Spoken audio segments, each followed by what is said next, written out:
The difference of two natural numbers is 5 and the difference of their reciprocal is 5/14, find the numbers.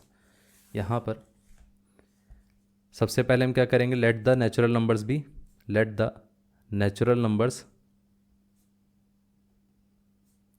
Be x and Y.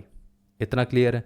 अब उसने कहा है कि the difference of natural numbers is 5, तो सबसे पहले हम क्या करेंगे, x minus y is equal to कितना आ गया, ये आ गया 5।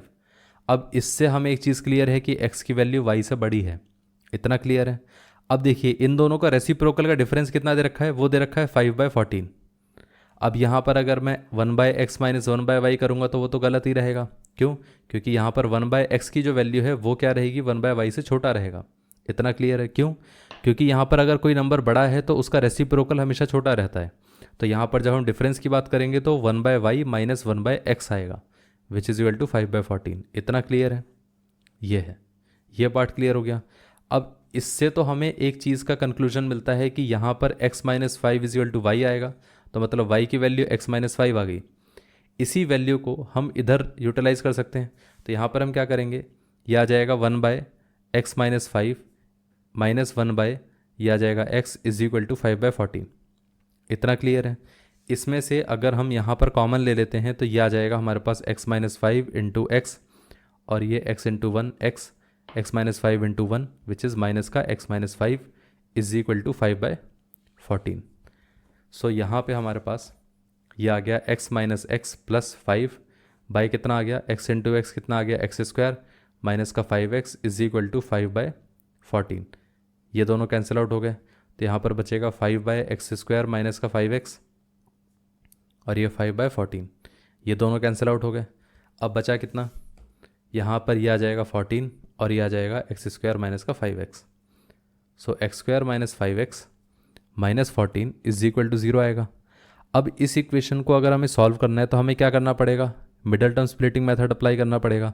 ऐसे नंबर्स में स्प्लिट करना पड़ेगा जिनका सम क्या रहेगा, जिनका सम रहेगा हमारे पास माइनस का 15 नहीं, माइनस का 5, और जो प्रोडक्ट है वो क्या रहना चाहिए, वो रहना चाहिए माइनस का 14। इसको अगर हम फैक्टर करके देखें तो 2 और 7 हमारे फैक्टर आते हैं। नंबर नेगेटिव कौन सा होगा और पॉजिटिव कौन सा होगा, अगर सम नेगेटिव है तो इसका मतलब लार्जर नंबर नेगेटिव और स्मॉलर नंबर पॉजिटिव। इतना क्लियर है। तो यहाँ पर हम ऐसा लिख सकते हैं कि यह आ जाएगा प्लस का 2x माइनस का 7x माइनस का 14 था और ये था x² इज इक्वल टू 0।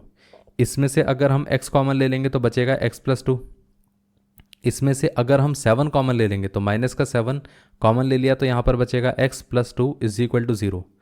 दोनों में से हम x प्लस 2 कॉमन ले सकते हैं, तो इधर से बचेगा हमारे पास x और इधर से कितना बचा, माइनस का 7 इज इक्वल टू 0। इतना क्लियर है। अब देखिए अगर ये 0 से इक्वेट होगा तो यहाँ पर x की वैल्यू आ जाएगी माइनस का 2।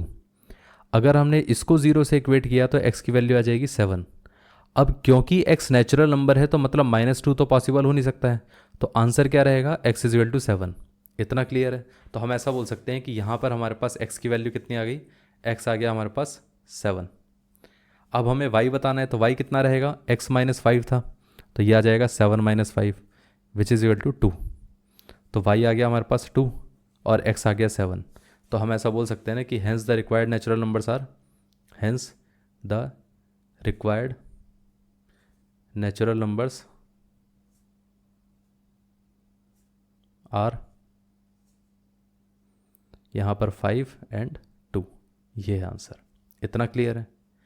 अब देखिए इसको अगर आप वेरीफाई करना चाहो तो वेरीफाई भी कर सकते हो कि यहाँ पर इन दोनों का डिफरेंस कितना है, 5 और 2 नहीं, सॉरी यहाँ पर 5 और 2 नहीं, 7 और 2। अब इसको वेरीफाई करने चाहें तो इन दोनों का डिफरेंस कितना है, 7 minus 2 which is equal to 5, और इन दोनों का रेसिप्रोकल का डिफरेंस कितना है, 1/2 माइनस 1/7, ये कितना आएगा, ये आ जाएगा 14, और ये कितना आ गया 7 माइनस 2 विच इज़ 5/14, जो कि हमें क्वेश्चन में दे रखा था। इसका मतलब वेरीफाई भी हो गया। इतना क्लियर है। अगर आपका कभी आंसर आ जाए तो एक बार बस वेरीफाई ज़रूर कर लेना, क्योंकि इसमें वेरीफाई करने में ज़्यादा टाइम जाएगा नहीं। इससे एटलीस्ट आइडिया रह जाएगा कि हमारा जितना भी हमने कैलकुलेशन किया है सारा सही गया था। ये पार्ट क्लियर हो गया।